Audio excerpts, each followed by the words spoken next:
Our scripture reading this morning comes from the book of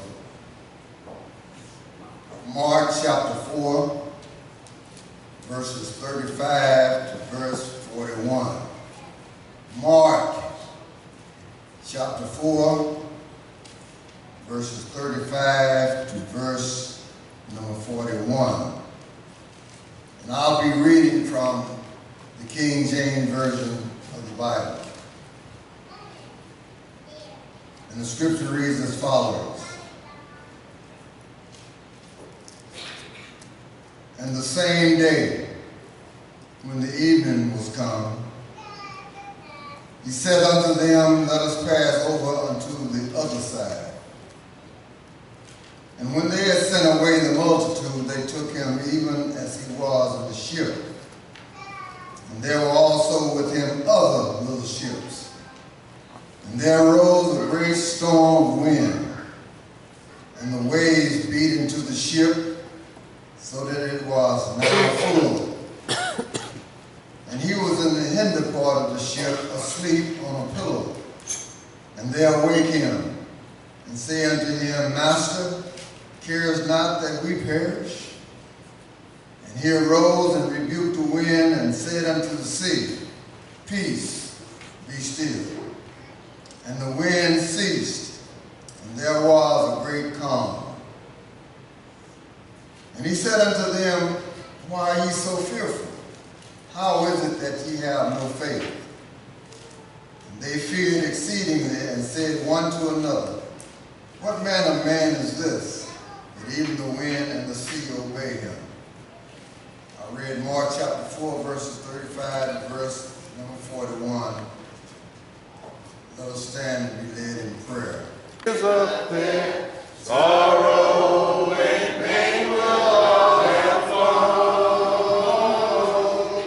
and no tear in heaven fair, no tears up there, no tears in heaven will be known. The song of encouragement is going to be on page 605, just as I am. We pray that everybody's had a good week. We know that it has been a good day. We got Brother Bill singing the songs for us this morning. So, as always, I forgot that he could sing, because you know all of them can sing, but we always remember that when you're blessed, when we have our usual singer not here, what are you supposed to do? Step up, and that's exactly what he did. Good to see everyone out this morning. What we're doing is we're going to remember that we are starting what we have started. So we will be continuing in our sermon series, The Confessions of a Gospel Preacher. This is the intent of the sermons or the series is to explain the trials and the tribulations and all the things that the gospel preacher has to go through. And the thing is, sometimes people don't understand that the preacher is just as busy as everyone else. So my prayer is that folks will not only hear this, but understand what is it that the preacher actually has to go through. So the first part of the sermon was the preacher gets discouraged too. And all the whole point of that was to say, sometimes events in our lives makes us just as discouraged as everyone else. We go through things just like everyone else, and we get discouraged. Sometimes we just get fed up with all the things that continue to go wrong in our lives, just like you do as well. But Jesus told Paul, which was the example I used in Acts 23rd chapter, verses 6 to 11. He told Paul, he gave him some encouragement. He said, Be of good cheer, Paul, for as you have testified for me in Jerusalem, you must also bear witness in Rome. So the main point of that lesson is sometimes the preacher can get discouraged as well. Then we go on to how the second lesson, which is, this is not what I expected. The preacher goes through things that he expects from the things in the world. We expect folks out there to say this and say that, but I use the same text to show that sometimes the preacher does not expect his own people, his own church folk, crucifying him because they have a problem with something that he said, or the fact that some people just want to hate on you because when you're blessed, haters don't want to see you blessed. Haters don't want to know that you're blessed, and haters don't want you blessing someone else. So the haters, which you have in the church, just in case you didn't know, they will do everything to discredit you, try to assassinate your character, and kill your reputation, all because they don't like you. And which means, guess what? When you wasn't in the church, there was a folk that just didn't like you. So ain't nothing changed. So what I'm saying is there's no difference with the things out there in the world and people hating on you than it is in church folk hating on you, because everybody does it. But as a minister, there are things that you don't expect, and that should be your own people mistreating you or talking about you like a dog because they just don't like you. Well, guess what?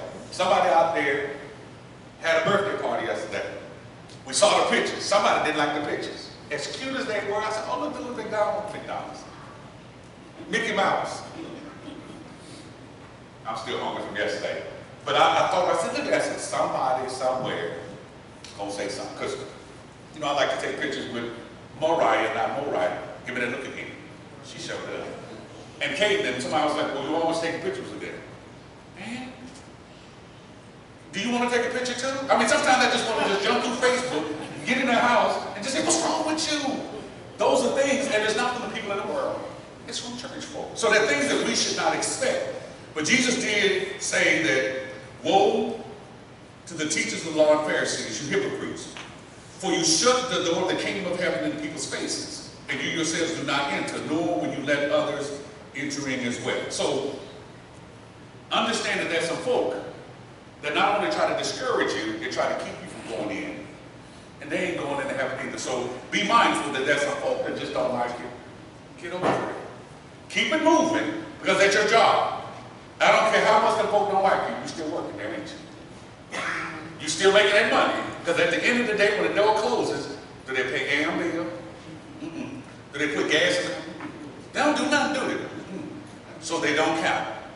It may not be what you expected, but keep it moving. But as a minister, we cannot expect some things, but we got to do the same thing. I can't stop preaching the gospel because folk don't like it. If anything, glad you don't like it. That means that's going to keep you straight. So the thing is this: with all the discouragement, with all the things that happen in the preacher's life, the things that they don't expect, sometimes they have a difficult week. Matter of fact, let me put this. When was the last time you had a long week? Now I know who works at the places in the pretzels. I know she have a long week. There's no doubt in my mind. I'm like, and I see a stomach and pretzels. And she be back there slaving. How many more weeks she got left for to get paternity leave? Next week. As a matter of fact, she made sure I will be glad when it comes. But what I'm saying is, I know she has a hard week. It's hot back there and everybody wants pretzels. And they wonder why they can't lose weight. Anyway, move right along.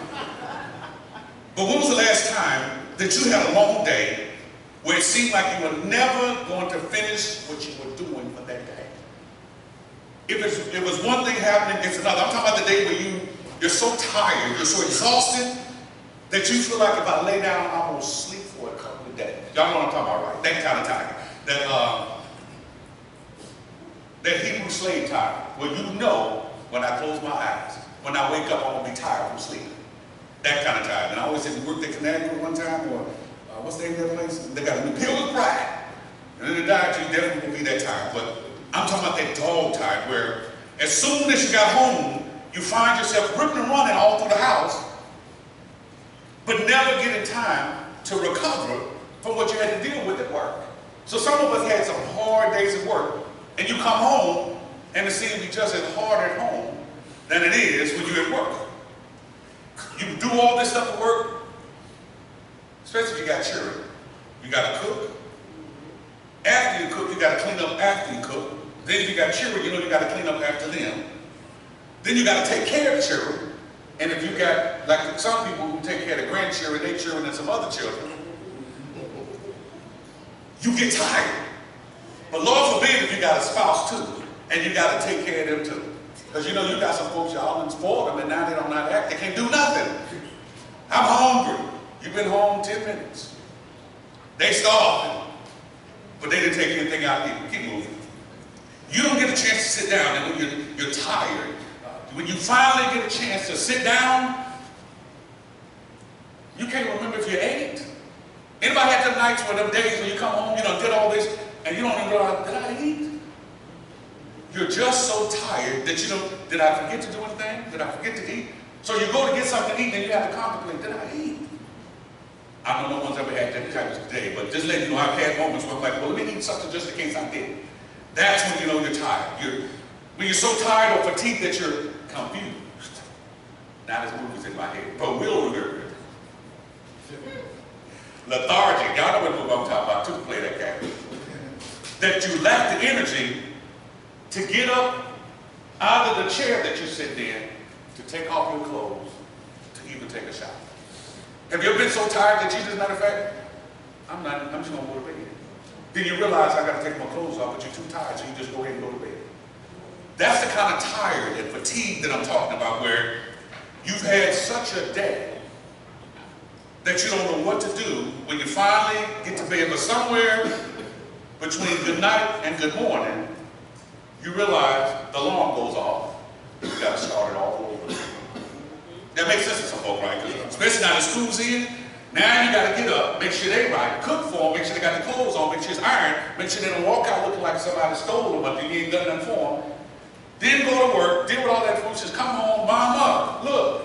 This is what I did today. You know that macaroni thing that everybody, yeah, baby, I love it. Then let me go cook. Well, hold on, mama, got one more thing. So now you're trying to talk, cook, clean. Those are type days. I'm sure not everyone had that, but just to know that sometimes you're just exhausted to the point where you just don't want to fool with nobody. Let's be honest.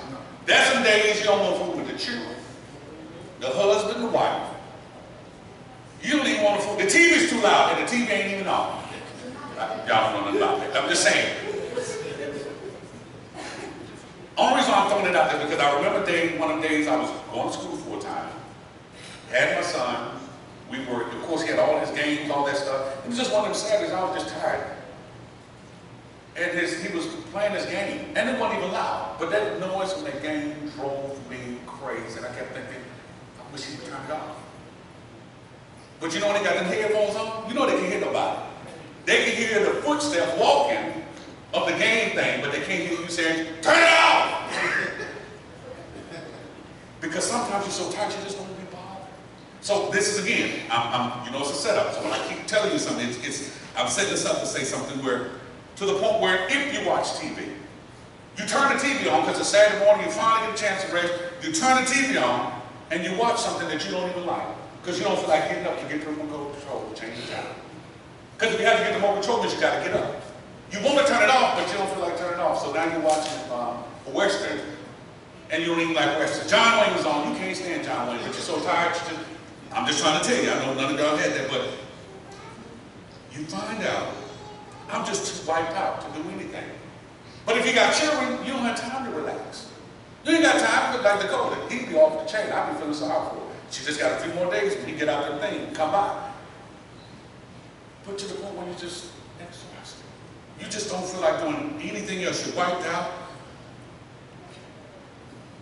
The phone rings, it makes your head hurt. Or you're so tired, and all of a sudden everybody want to text. Why does everybody want to text you when you're tired? You ever thought about that? Everybody want to ask questions, or everybody want to call. And then if they want to hit you on the inbox, now ding, ding, you're like, okay, you know what? Once they just hold the side long enough, and then you just swipe it to set off. Put the phone down. Because everything and everybody irritates you. I guess nobody knows that. You don't want to talk to nobody. You don't want nobody touching you. You don't want to be bothered. As a matter of fact, all you want to do is go back to bed and be left alone. Now I know once I got one to it, man, somebody understand that part. We're just tired. And the only reason why you get that mindset, the only reason why you get that exhausted feeling is because of lack of rest. You don't get a chance to, all I know is people with children, bless your heart, because they don't get tired. And Benadryl seems to wire them up. It doesn't help with their allergies. It just makes them go 100 miles. I throw out their Benadryl all the time. I'm dead serious. Caden giving Benadryl, you just started a monster. You just started a fire. He's the complete opposite. But it does help with your allergies in case your children don't react to them. But it's to say that sometimes you're so tired, you just need rest. That's all. You don't even have to go to sleep. You just need to just relax and tune everything out. So understand, now that being said, that there's a difference between rest and sleep. Sleep is for your physical body, for your body to recover. But rest, in a certain word, it's spiritual. It's almost like rest is how we mentally let go of things. You can sit down and just be quiet, and you can let go of everything. When you rest well, you can sleep well. Here's why I say resting and sleep is different. You can sleep for 8 hours and still wake up tired, right? Like you never, because if you don't rest well, you toss and turn all night long. You're never in one good position. You know you slept good when you wake up and you got that line in your face where that pillow cuts you. All of you like, ooh. You like, I know I slept good. Y'all know what I'm talking about. That face like, ooh, And that lets you know, but the thing is, sometimes when your stuff is heavy on your mind, that's why you toss and turn all night long. But you're sleeping, but you didn't rest. And in the medical field, there's something called rest and sleep. That's because when stuff's on people's mind, they have a tendency to hold on to it, so while they're sleeping, it's still in their mind, and they haven't let it go. So many people today are so beat up, beat down, and exhausted from their everyday struggles that they become mentally, physically, emotionally, and spiritually tired and weary. To the point where sometimes it's like, I don't even feel like going to church today. And if you ever felt like that, then something's wrong with you, because I have. But we know the two things that are helpful is some rest and some sleep. Sometimes you just need to somebody come get my babies. You just keep them for a couple of hours. I just want to relax. I just want to be able to do nothing. You don't have to open the refrigerator. You ain't got to fix the bottle. You ain't got to get nothing to drink. All you can do is just lay in bed. You don't even have to sleep. Ain't nothing like just laying in bed and not sleeping. Anybody miss? Did you miss them days, Miss Sergeant? Them days when you can sleep? You can't, because the baby's making noise now, so you know what I'm saying. We got grandma that watching all the children. How much rest did you get? Okay, we know. But it's the same, because when you have babies, it doesn't allow you to, what's it, babies, children. You really are not allowed to really rest because they can see you sleep. And Caden, when he wakes up early in the morning, you sit there asleep, and he's standing over you. Dude, you about to die. Why are you not still asleep? Man, don't be walking up on me like you get this light-skinned baby in the dark room just standing over you. Heart said, whoop, laid over the side of the bed and said, you know when I jump back in, I'm going to be really heavy. He terrified me this once. What do you want? Nothing.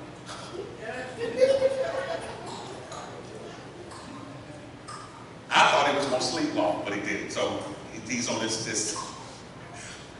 All I want you to understand is that sometimes you can admit that you're tired and exhausted. That's all. So why am I putting it all together? Because I want to show you in the Bible that Jesus himself got just as tired and weary. He was just like us, that he gets tired and weary because of his day. The stuff that he had to do in one day that we couldn't fathom doing in one day. Matter of fact, here's what I'm going to do. I'm going to show you a series of events in what Jesus did in his ministry that will show you how tired Jesus would have been. And the beauty of me wearing this HOT. Some say no, but it's pretty decent until it gets cold, get hot. But John, so what I'm going to do is we're going to be going through a bunch of scriptures. So you don't have to turn your pages, but what we're going to do is I'm going to show you chronologically how Jesus went through a day or two. John 5th chapter, verse number 1. Jesus goes to Jerusalem right around the second Passover. While he was there, this is when he healed the man at the pool of Bethesda. That's chapter 5, verses 2 through 15. Verses 16 through 47, Jesus now has to address some foolishness because somebody had a problem with him healing on the Sabbath day. Then the next record, which is Matthew 12, 1 through 8. Mark 2, 23 through 28, and Luke 6, 1 through 5. It now talks about, it says, on the same day. This is the same day that just occurred. Jesus has to deal with foolishness from the religious folk about his disciples picking grain and eating grain on the Sabbath day. So now you just got through fooling with him about healing on that day. Now that they are actually walking away from that, still on the Sabbath day, that was his grain field, which God had commanded people to leave certain grain for certain people as they travel to eat. Now Jesus got to deal with folks following him so he can at least go over his next place for their folk that are following him. Now, here's why it's important. I was saying this morning, as a minister, there's always somebody watching what I do. They can tell me where I was and how long I stayed there, but in the meantime, I wasn't even me. I've seen your truck, so and so. Did you check to see who was in it? Yesterday, like I said this morning, somebody saw me someplace that I wasn't even close to. Matter of fact, I was some hours away, and it was my son. First of all, I didn't know he drove the truck. That's another reason why I found out. But if he had been driving his car, wouldn't have known. But they saw my vehicle. I was like, you saw it where? At what time? So, of course, where I was, faith don't lie. You know what the part where it says, would you like to check in where you are? I was at a Starbucks a couple hours away. Oh, that's the time I was in, wasn't me. They argued with me. Well, first of all, you don't even live in that city. Why were you there? Anyway, so now Jesus dealing with folks following him. These are the things that the preachers have to go through. Because someone's always trying to pay attention to everything else except they're doing. Matthew 12, verses 14 through 21. Now we're doing this in session in Mark 3:7. Jesus finally basically avoids confrontation with these same people, and the Bible says he withdraws to a sea, which means he leaves these foolish people talking about foolishness and leaves. The preacher sometimes has to deal with confrontation with foolishness. And instead of him standing there arguing with people, just leave. I'm going to roll out on your heartbeat. Won't even think nothing else about it. Get in my vehicle and roll. Mark 3, starting verse 7, again, verse to number 12. A whole bunch of sick folk, demon-possessed folk came from all over to see Jesus, and he heals them. Now, this is still the same day, Jesus goes to a mountain and to pray, and it says early in the morning, the next day, he selects the 12 disciples. So Jesus had to leave with all these people with the demand on him. Jesus actually got up and left to be by himself. I want y'all to see this. But he prayed before he made the decision on picking the 12 disciples. As we continue on Luke 6, 17 through 19. Jesus comes down from the mountain, and as soon as he comes down from the mountain, the next day, he heals a whole bunch of folk again. Now he heals some folk, but he goes a little bit further. After he gets done with all the people, he goes back up the mountain. This is Matthew 5, 1 through 8. Luke 6, 20 through 49. Remember, this is continuing on. But he goes on the mountain, but this time now he's preaching, which we get the Sermon on the Mount. And you know there's a whole bunch of scriptures where he does the Sermon on the Mount. Notice that soon as it's almost like he can't go to bed good. He gets up, and now he's right back to doing something else. He comes back up the mountain because there's so many people, so now he preaches to them. Matthew 8, 5 through 13, Luke 7, 1 through 10, it's a session going on. Jesus now finishes the Sermon on the Mount, but on his way as he goes off, now he's healing the centurion servant. These are things that will make sense in a minute. But then in Luke 7, verse number 11, it says, on the next day. So notice all these things he just did. Now the next day, Jesus raised the widow with the son of Nain that was dead. Jesus raised the dead. Luke 7, 18 through 23. Matthew 11, 2 through 6. Jesus still in the city of Nain when he just raised his kid. John the Baptizer sends two people to Jesus to deal with him, to talk to him about, are you the Messiah? So now Jesus is doing another sermon, but Jesus then talks to those people, sends them back to John the Baptizer and said, tell them these things. Then Jesus goes on and he dines with Simon the Pharisee. So he leaves from one place, goes to the next place, and now he's dining with the Pharisee. This is where he told the Pharisee, this woman with the alabaster box came in, she did everything you're supposed to do. Now he's having to correct someone that did something wrong. But he leaves from there, goes through other cities, and while he's on his way, Matthew 12, 22 through 23, Jesus heals a demon-possessed man. Then verses 24 through 37 of Matthew 12 and Mark 3, 22 through 30. He rebuked the Pharisees after they said, I just healed this man, but now you're saying I'm a Beelzebub or I'm from Satan. We're going through a session again. Now he's having to deal with folk who are still following him, trying to find something wrong. Matthew 12, 38 through 45. Now he turns around and has to deal with folk who want a sign because they can't believe that he is who he says he is, even though he just healed somebody. Matthew 12, 46 through 50. Mark 3, 31 through 35. Luke 8, 19 and 21. We'll get there in a minute where I want you to be. And it says, on the same day, then Jesus gives that parable by the sea. Matthew 13, where he gives all those parables. So now, Jesus is not only preaching, he's healing, dealing with folk, and still preaching. Then he explains to his disciples in verses 36 to 53 the thing about the parables. Now we come to our text, Mark 4, 35 through 41. Jesus now wants to cross over to the Sea of Galilee. Now I got to read this to make sure we get it. On the same day, when evening had come, after all that stuff he just did, let us cross over to the other side. Now when they had left the multitude, they took him along in the boat as he was, and other little boats were with him. And when a great windstorm arose, the waves beat the boat, so that it was already filling. But he was in the stern, asleep in a pillow. And they woke him and said to him, Teacher, do you not care that we're perishing? Then he arose, rebuked the wind, and said to the sea, Peace, be still. And when the wind ceased, there was a great calm. But he said to them, Why are you fearful?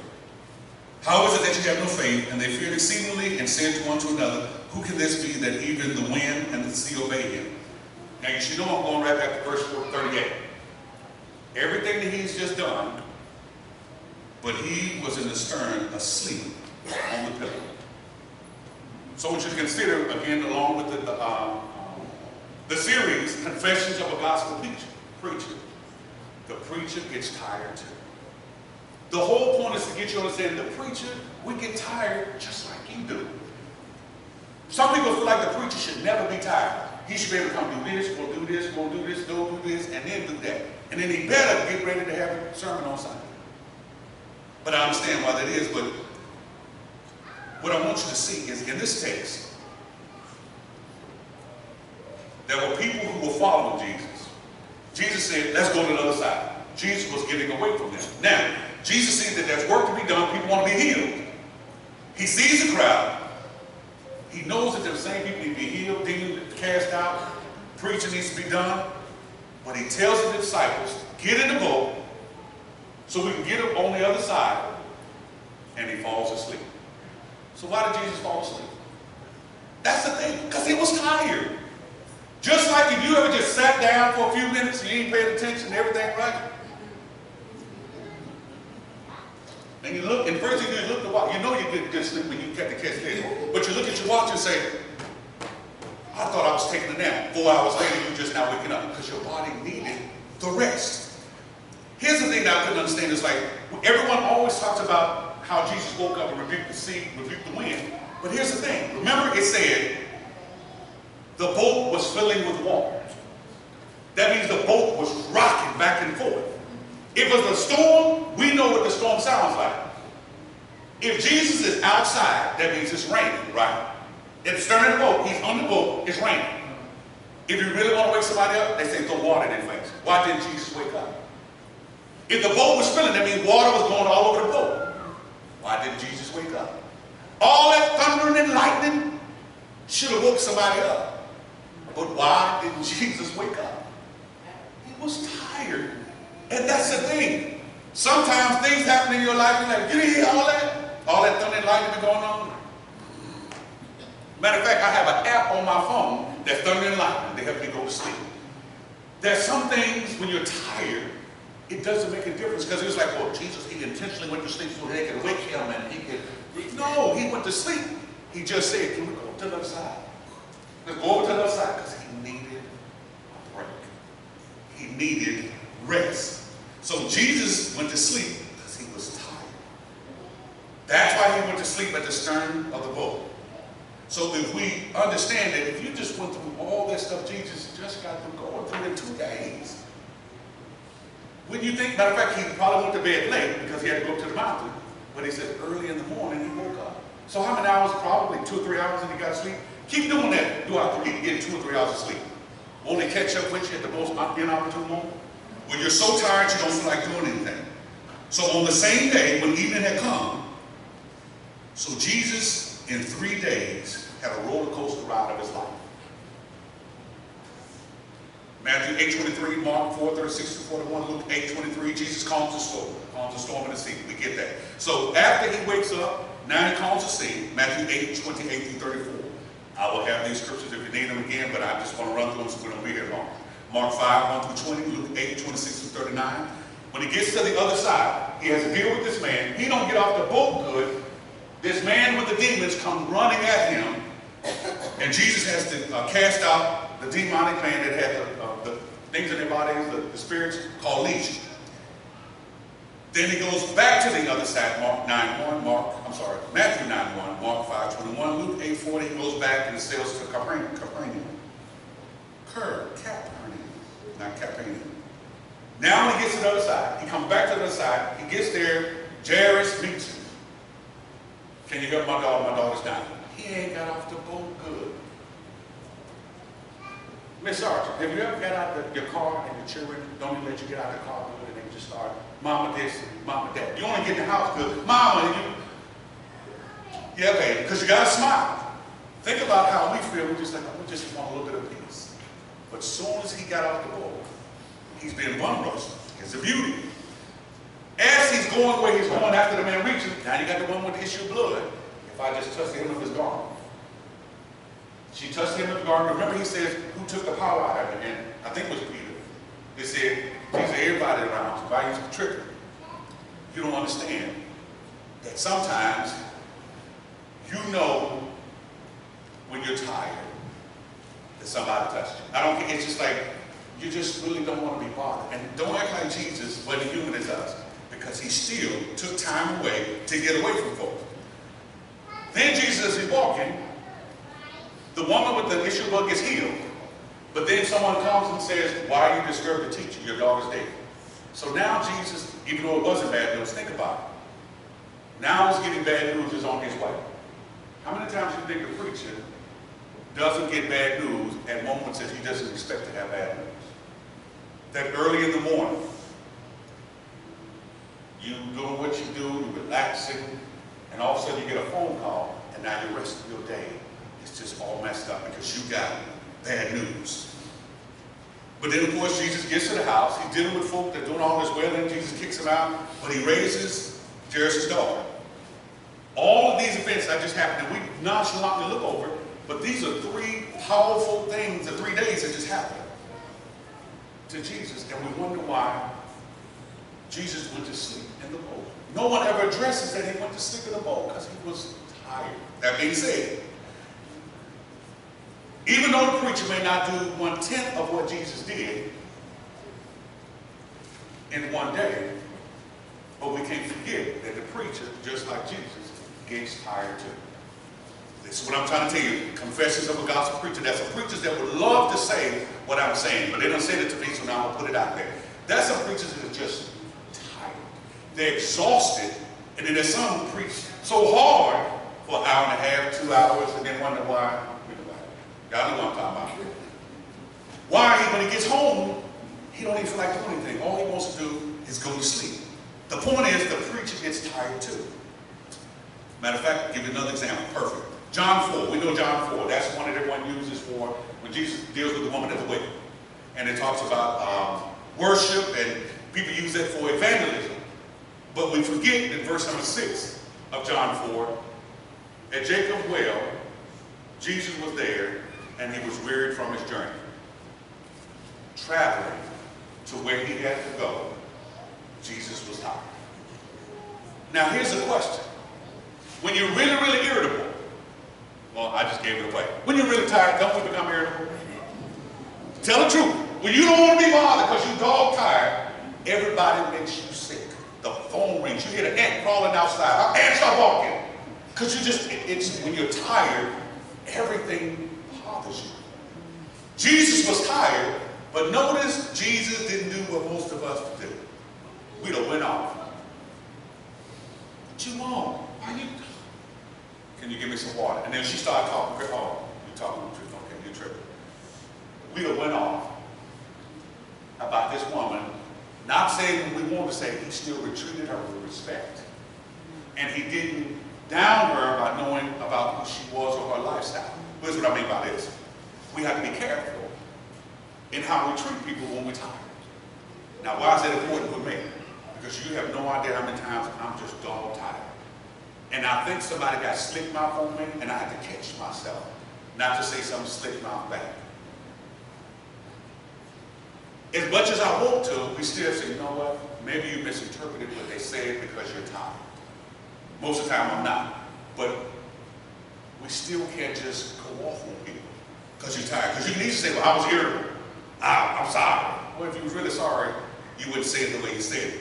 But the point that I want to see is Jesus was physically tired because he at least had to do a 5 or 6 hour walk. Not a 5 or 6 hour drive when you're sitting. He walked to get to where he needed to be, and he took a break. And because John uses the word weary, which means exhausted from work or physical exertion, or exhausted from troubles and grief, we have to understand that we all get tired and sleepy. So if you talk to the preacher and you notice that he seems like he's short, now you got an attitude because he was short. Have you ever thought about he might be tired? I know sometimes people don't think about that, but he might be just tired. Well, he's supposed to be happy-go-lucky. Well, okay, how about you be happy-go-lucky when you've had a long week, long day, long hours, and then have to get up, and now you wonder why when he's involved by walking, he sees you when he's walking because he don't feel like talking to you. I know you see me preach. Yes, I do, but I'm leaving you. If you do that, I'm telling you, I'm going to say it. Why? Because I'm tired and you talk too long. Keep it moving. I'm just going to be honest. And so just be prepared. If I'm tired, that means that's why I don't go after 9 o'clock at night. So I can avoid people, but I always seem to see. I don't know why. I say, man, when you go to bed, how your mama doing? My mama is doing fine. Can I go do what I got to do? That's sad, but I'm not going to do it. What I want you to focus on is that Jesus gets tired, we get tired, and the preacher gets tired. But Jesus, also being tired, Luke 5th chapter verse 16, he gives preachers and you examples. It says Jesus often withdrew into the wilderness and prayed. Sometimes you just got to get away from everything and everybody to keep your sanity. When you know that you're being irritable, a husband and a wife will have more problems when they're tired. And if he or she doesn't recognize the other person tired, you can best believe you're going to catch it. Because they don't want to, it's like, okay, do you need anything? No. Why you don't want nothing? Now you're going to start it, now they're going to wake up out the stupor and start going on. So when people are tired, sometimes you have to notice that they're tired and be prepared. If they're tired, they're going to be irritable. When the baby goes to bed, that's what you see the baby do. Why they do this right here at night, start whining and walking around like this? Because they're tired, and you know, baby, you need to go to bed. Oh, and they start whining. We do the same thing, we just don't whine. And some of us stop wiping our eyes. But Jesus, when he says he went off to retreat, or say went off to retreat, withdraw himself from everyone, he was actually saying, let me get by myself with God. So I can get right with God. Let me get into some solitude and some peace, because of the demand that was on him was so great that he needed to take a break from everything and everybody. That's why every time he got crowded crowds, he got in the boat. When he got basically to the point where he needed a break, let's go to the other side. Get on the other side now. Okay, let me go over here. The point is, Jesus was like everyone else. You have to take the example that sometimes you just need to get out and get some solitude. Get away from everything. Because when you don't, we become irritable and we start being mean. So the demand of Jesus from all the people wanting something from him, guess what? Using the preacher has to deal with everybody wants something from him. Then the demand of the religious people constantly berating him or causing him this, causing him all this grief. Jesus got to deal with that. So while Jesus on this earth, he was human like us, dealing with the same things we do. But the preacher gets just as tired too. So if Jesus is who he is, had to deal with some stuff, and had to make time to be alone, then you need to do it as well. But don't be mad at the preacher when he didn't answer your phone call at 10:42 at night. How many people still up at 10:42 and got a job next morning? I'm just trying to tell you, I get phone. Like, you just woke? Really? So now, turn the volume all the way down, turn it upside down so even the light won't wake me up. Because people will call, and then you go to check, get up and say, they need to leave a message. So to me, if someone doesn't leave a message, what are they saying? It ain't important. That's why we have to be mindful. Just because you don't work all day long, be careful when you're calling in the middle of the night. But the preacher should be there one of themselves. Jesus took some time off. Guess what? I'm taking time off too.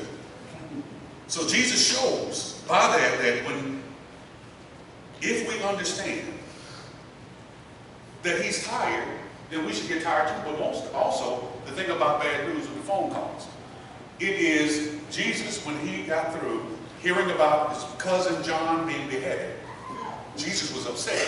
People kind of bruise over that. Matthew 14.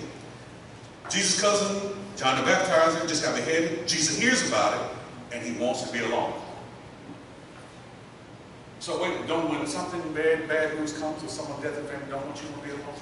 And people don't understand that the preacher gets just as discouraged and upset as you do when someone in the congregation or someone's family member passes away. But people always say, the preacher should have been here. Well, can I grieve too? Y'all see what I'm saying? In other words, we put the preacher in a different standard, like he's inhuman. I'm human just like you are. Jesus wanted to be alone. Chapter 14. He leaves by a boat to a private place to grieve. He leaves from that place after hearing about his cousin dying. But the crowds, if you keep reading, it says the crowds found out where Jesus was, and they went to where he was, even though they knew that it was his cousin that just got killed. And they still came to him, Jesus, we sick. It was almost like I said, I don't care if you're grieving or not.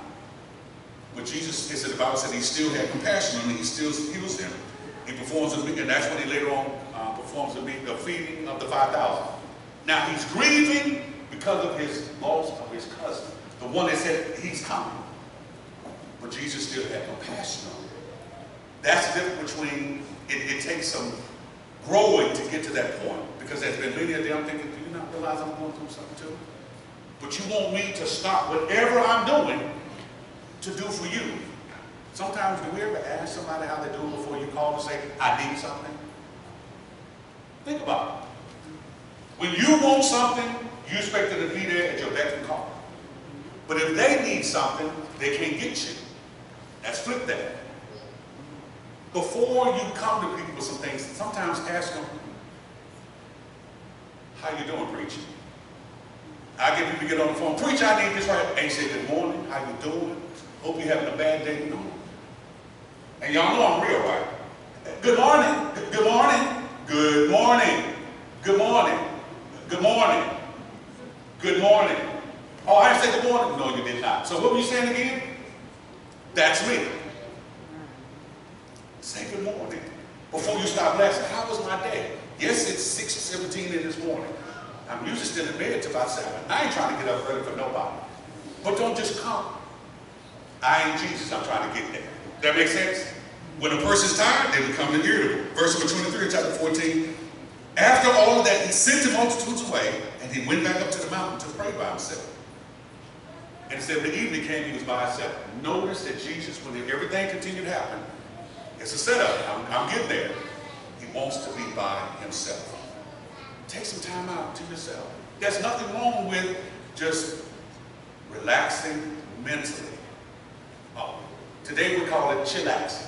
A friend of mine always says, what you doing? What you doing? I'm chillaxing. That means she's doing absolutely nothing. That means no kids around, no grandkids around, the phone ain't ringing. That's when you know you can just do nothing but just relax. You didn't even have to go to sleep. You just want to sit in the chair and have your mind clear. So once again, Jesus leads a crowd, even though he knows there's work that needs to be done, but he takes a break.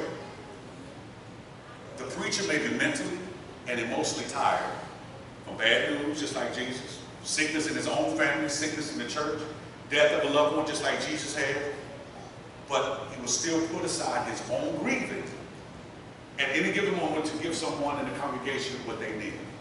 But most people don't think about that.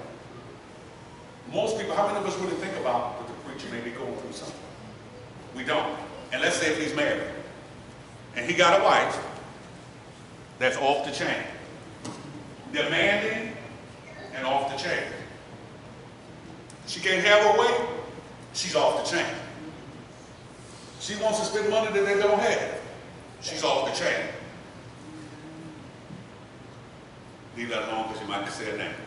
Just know that if he has to deal with a whole bunch of other stuff and then deal with things at home,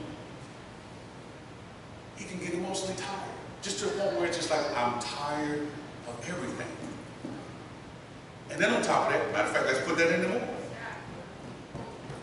He got to get his lessons together for Sunday. That means he also has to study. And that's not including if he's got children to go along with it. So what I'm saying is just be mindful. When you see a preacher and it looks like he's tired, it looks like he's walking slow, there's a reason why. Ask how he's doing. Encourage, preach out, you look tired. Say it. You look tired, preacher. You all right? Because remember, contrary to belief, the preacher needs to sleep just like you do, eat just like you need to do, he needs to rest just like you do. So I said all that to say this. There's some preachers whose whole life revolves around the sole income from working for the church. Then there's some people who work a full-time job, like myself, intentionally, as well as preaching and working for a particular congregation. The preacher may have some long days and some long nights. And sometimes he may have long weeks because of the things that's going on, that he's scrambling from the time he wakes up to the time he lays down his head. You may not be privy to how many phone calls that he's getting, how many late night phone calls or early morning phone calls, how many people that he visited as soon as he got off work, because, preacher, I need you to come by and see my mom. Preacher, can you come by and check on so-and-so? He hasn't even came home and put his feet down yet. He's already on the go. So what I'm saying is, just like you, the preacher may not tell you everything that's going on in his life, but the preacher also may be dealing with foolishness from inside the church too. Folks calling and just with nonsense. He has to deal with that too. Because there's some folks, you know, they call being petty, being messy.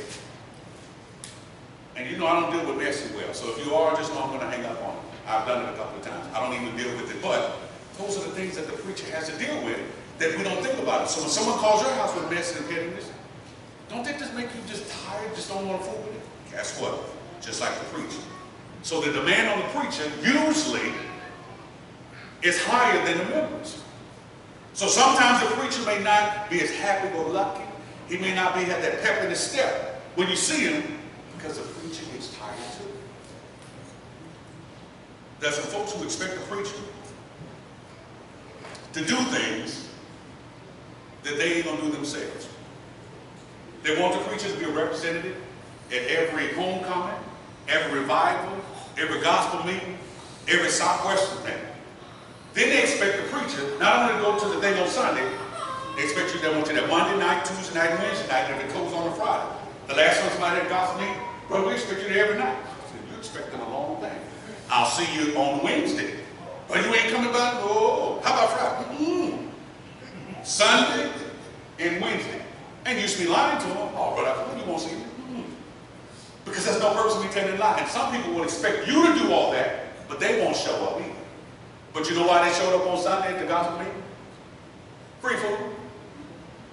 You know how because they were ones with the 4, 5, 6 plates walking out the door. They were late, got plates, ate, and still took plates on the way home. My point is this. Don't expect the preacher to do something that you're not willing to do your own self.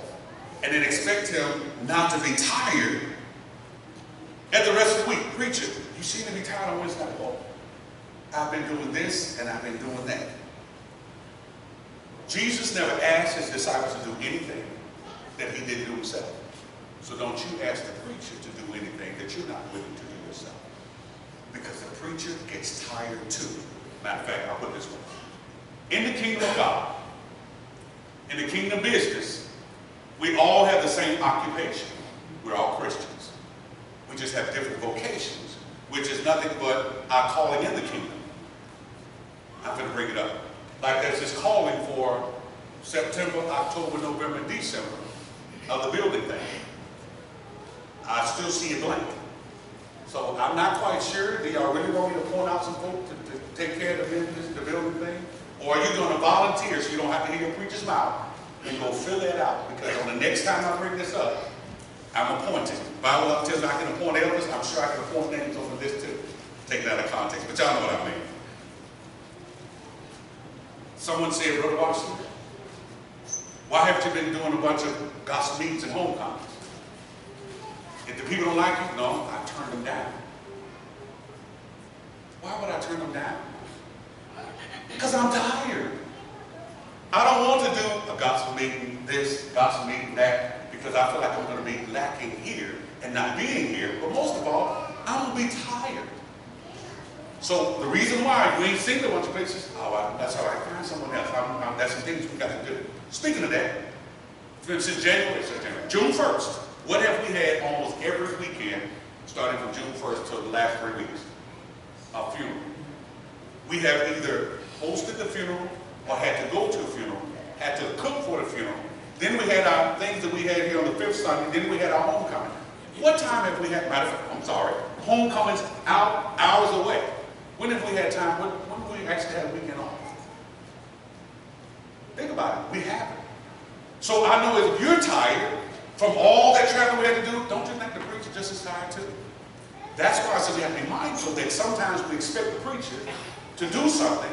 That day, Freddie's vehicle messed up. We went to the funeral, got out there. It was about 452 degrees outside, and his vehicle wasn't working, and we were out there sweating at the gravesite to take care of something. I was sweating so bad they thought it rained.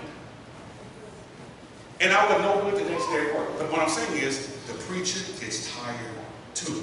So you should be just as exhausted as I am from all the things we had to do. So I have this daily routine that keeps me from emotionally and mentally freaking out on everybody. I wake up in the morning, meditation. I keep my phone off to a certain time. Matter of fact, I should say volume down. It's nowhere near me because I don't want to be disturbed when I'm studying on mentally getting where I need to be. Then I get my coffee, and that is when I'll go sit outside and just look outside. Do you know how clear it is to sometimes not hear anything and just sit outside and just watch the world? Just watch the world, see how it looks. That's how I clear my mind. I don't entertain Facebook or the phone until a certain time. Because usually everybody's talking about what the president's doing. We can see all the negativity that's on there. All the arguing, the fuss, and this, just that is so depressing. So sometimes when I get to see pictures of people smiling babies, that's joyful. But sometimes you just get tired of that. So when I get off of work, 5 o'clock, I don't answer my phone. I don't entertain anyone till 5:30. Anybody know why I don't entertain? I get off at 5:30. Why don't I entertain anybody? Because I need to wind down. If you don't wind down from your regular job, somebody gonna catch you. And I had to learn that because with my son, with his sports and all this and that, being a single parent, it used to blow my mind. So I finally said, come home, relax. So when he finally comes home, I have let go of work. Now I'm prepared to deal with him and whatever else that he had to deal with. So remember, you need to take time out just to rest from the rest of the things. That's what I'm trying to get you to understand is that everyone should have a routine that you rest. Folks are calling me, I think you preach. You're calling me, preach, I called you 2 or 3 times. When I go home, I go to bed. I take a nap. After, when you get done with this, I'm going home to take a nap. Because I'm tired. So why didn't I answer the phone? I was asleep.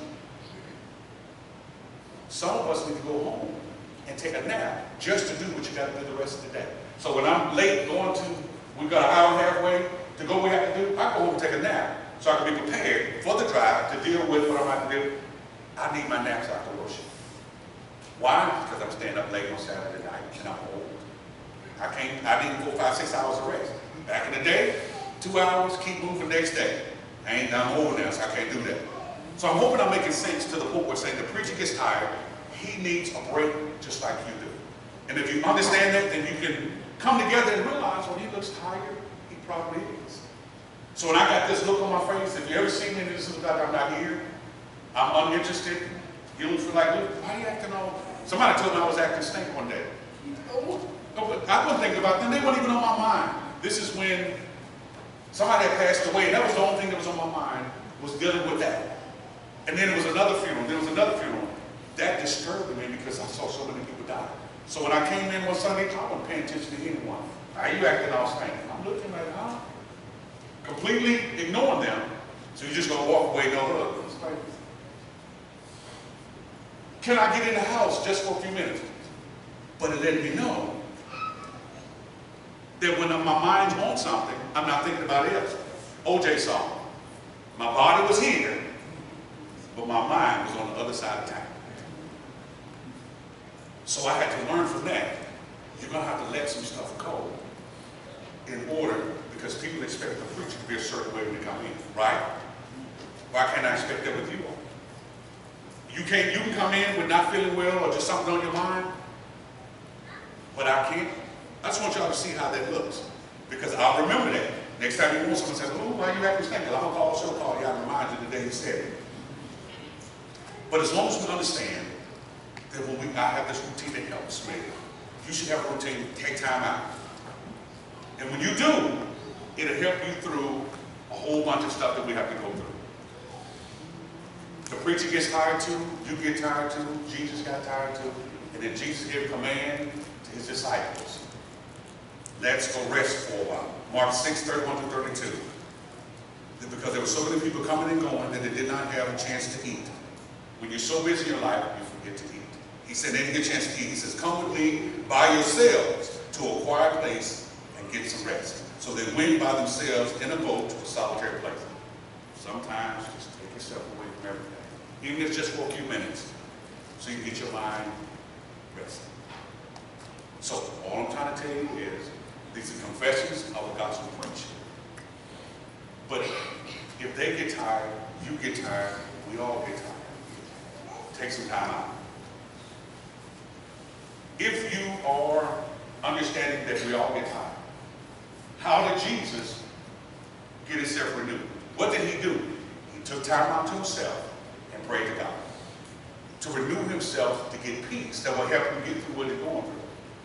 But you should be doing the same thing. But the beauty of being a child of God is you know God's going to respond to help you with peace. If you're not a child of God, you can't expect him to give you that peace that you're asking for. So in order to make sure that you have that opportunity, direct access to God, to give you that peace, you need to be a child of God. Believing that Jesus Christ is the Son of God. Go on the water grave of baptism. Of course, confessing your sins, repenting of your sins, water grave baptism, where God asks you to the church, and now you have direct access to God. So when everything's on your mind and you want to say, God, take me away from this, or Calgon, take me away, God can give you that peace that'll help you deal with the things that you're dealing with. Because sometimes things get so overwhelming, you just want to quit everything. But especially being a parent, you can't. So we have to keep pushing even when we are weary. We still have to be cordial, respectful, even when we're tired. Because you won't mistreat your child when you're tired, even though you know you're irritable. You realize you just said something, you'll stop and say, I'm sorry. Love you, I'm tired. I apologize. We can do it for our children, why can't we do it for one another? So sometimes just stop. Take time out and realize if you had a hard day, you had a hard week, you come in Sunday morning, remember, your preacher had a hard week too. If you are a child of God and you realize that you haven't been living the lifestyle that you need to be living, and God is not pleased with it, you may repent of your sins as we together sing a verse of our invitational song.